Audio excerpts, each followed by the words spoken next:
If you look at T20 eyes, it would be hard to argue that Aaron Finch is not an all-time great.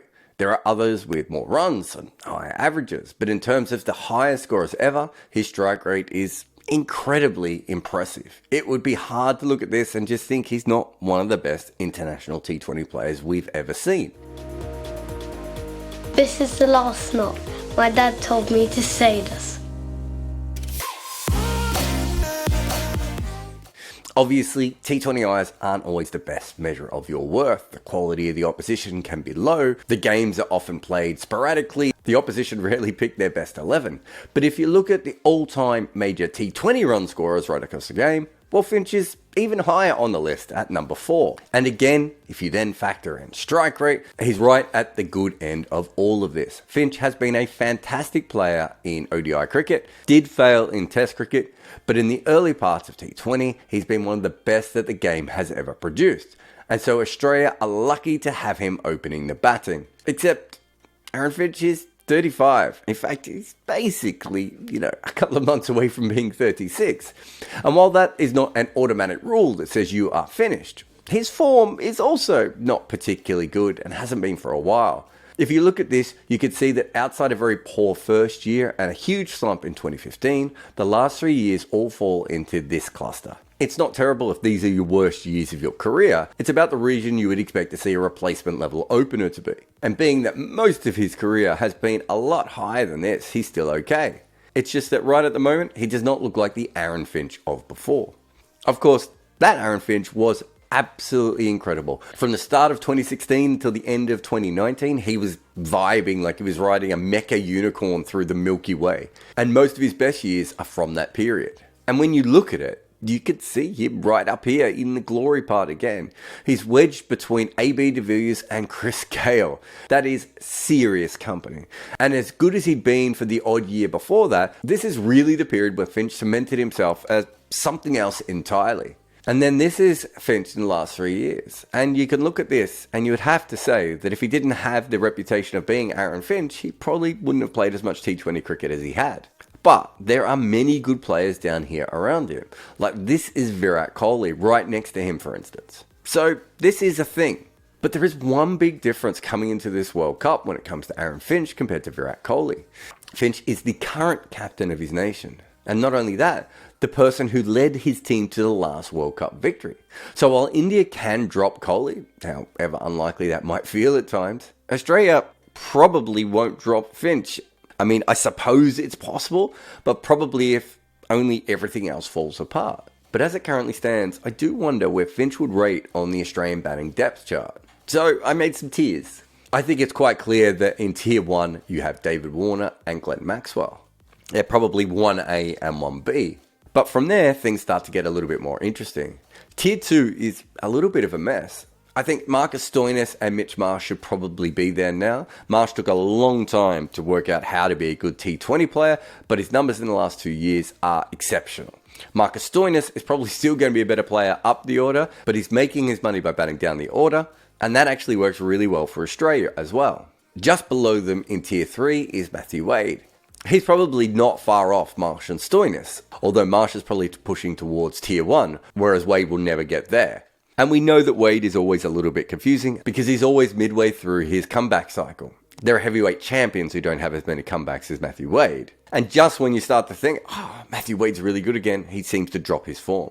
But I think he's been strong enough for a while that you can certainly fit him in here, especially when you factor in his wicket keeping. Tier 4, this is where you get players who haven't quite proved it, but on recent form make a lot of sense. Josh Inglis has been in pretty decent form for a while now, and is starting to really show his worth as probably a number 4 and number 5, especially because of his play against spin. Tim David somehow just got in the team, despite what he's been doing since, he first played for Singapore.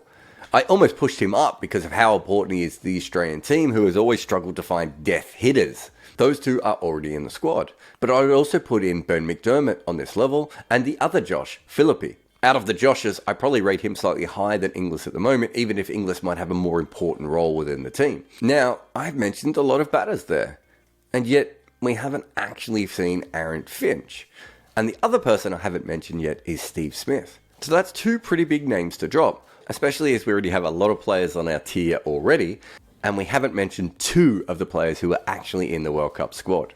And this is clearly a massive problem for Australia, because chances are Smith and Finch are going to play in this tournament. And I think it would be hard to argue that either of them are currently in their strongest team. The last time Smith had a year of T20 cricket where he averaged more than 30 and also struck at over 130 was 2016. This year he's going at 19 and 125. Last year it was 24 and 107. And the biggest problem with Finch not being in my top 4 tiers is that Smith isn't there either. No one isn't doubting what they have once done, but what they are currently doing is just nowhere near as good as what the Australian team probably wants. I think it's pretty clear that Smith is not in Australia's best 11 for T20, and he probably hasn't been for a while. Now, if you want him in the side as a floating anchor, when Trent Boult, or Jasprit Bumrah, or Rashid Khan or Shaheen Afridi is on one, then of course it makes sense. But he's still going to be taking up a spot. And if you want that to happen, that means it's actually even harder for Finch to be there, because at the moment, that's what Finch is doing, just taking up another spot. The other problem is that they both have different roles. So it's not even like you can just move on from one to the other. They do completely different things within the team. And of course, Finch is opener. And usually that is the easiest position to fix. I mean, everyone who can bat in T20 ends up opening at one stage or another. And of course, recently, Australia used another opener, Cameron Green, who basically had never played T20 before. His 50 in Mohali was his first in T20 cricket in his 11th innings, despite the fact that he actually first played in early 2019. And yeah, I thought he looked pretty good, as probably anyone who watched him bat in that innings did. But clearly he's going to have to play a lot more cricket to be picked on much more than potential and 2 innings. And it's also important to note that he's not actually in this squad, although he is a reserve. But as you would imagine with almost any international squad, there are some other openers in there. Marcus Stoinis and Matthew Wade are both openers, but they were also the reason Australia won the last World Cup in the middle order. And you would think after spending so many years of getting them good in those other positions, it wouldn't make a lot of sense to suddenly make one of them open again. Before the squad was picked, you could have looked at people like Ben McDermott and Josh Philippe. If you look at the big bash players in the last few years, they are right up there. This is England's Alex Hales and Tier 1's Glenn Maxwell.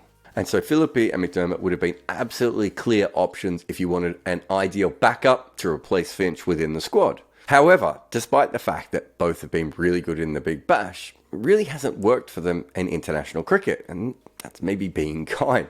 Not even close. In Philippe's case, he's also struggled in the IPL and been average in county cricket. McDermott was fine in the Blast in the 100, but it's hard to look at these numbers coming into a World Cup and think that either of them are safer bets than Aaron Finch.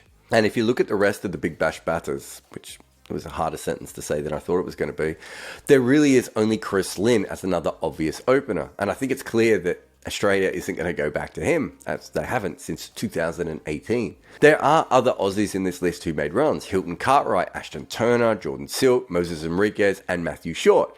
But none of them are openers of recent times. So there is actually only one other player here who is an opener, and that's Josh Inglis. And at least he's in the squad, right? But again, a little bit like we talked about with Marcus Stoinis and Matthew Wade, the Australian team just don't see him as an opener anymore.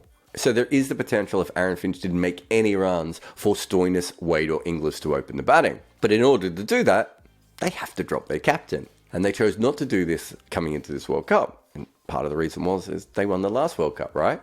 Even when you look at it outside of that trophy, Aaron Finch is in this side because Cameron Green was too late. McDermott and Philippe haven't taken their chances at the international level, and Stoinis, Wade and Inglis are filling other roles. Oh, and the obvious, that Aaron Finch is still Aaron Finch. That name still means something.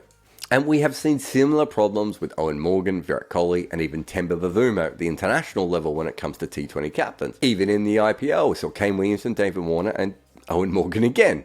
So we know there are issues within the game of T20. If your game slips a little bit, you can have a very down year, even a couple of down years. It doesn't mean that players don't bounce back either, which makes it even more awkward to know whether you should move on from them or not.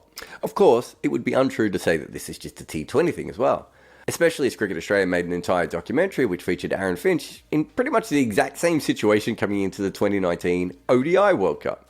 And what's more remarkable, of course, is in between these two tournaments that he's been under pressure for, he won a World Cup. Oh, and let's just add another layer of confusion to all this. Finch retired from ODI cricket recently. That could just be the normal retirement by installments that we're used to seeing from top players. But Even so, it does feel like a little bit of a tacit admission that he wasn't quite playing like he used to, and he's starting to think about life after cricket. The other layer of this is we haven't mentioned that Finch has never quite been fully accepted as a captain in Australia. Even when he was the leader originally, you couldn't quite tell if Australia had fully committed to him as a team. Even now with the World Cup win, you wouldn't say he's thought of as this big leader figure within Australian cricket. Outside the players, I should add though, because they really see him as a leader.